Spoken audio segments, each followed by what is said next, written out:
প্রিয় দেশবাসী, আজ বাংলাদেশ একটি গভীর সংকটময় মুহূর্তের মধ্য দিয়ে যাচ্ছে।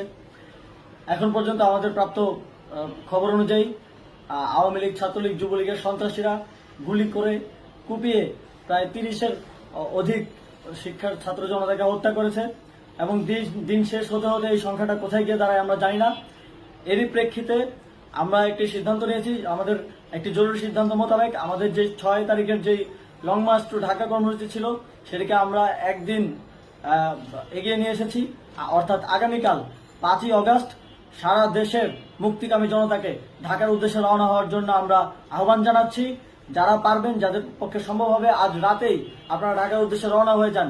আমরা আগামীকাল সারা দেশের মুক্তিকামী জনতাকে ঢাকায় আসার আহ্বান জানাচ্ছি। বিশেষ করে ঢাকার আশেপাশের যে জেলাগুলো আছে, আপনারা দায়িত্ব নিয়ে মসজিদের মাইকে ঘোষণা দিয়ে যাদেরকে পাবেন সবাইকে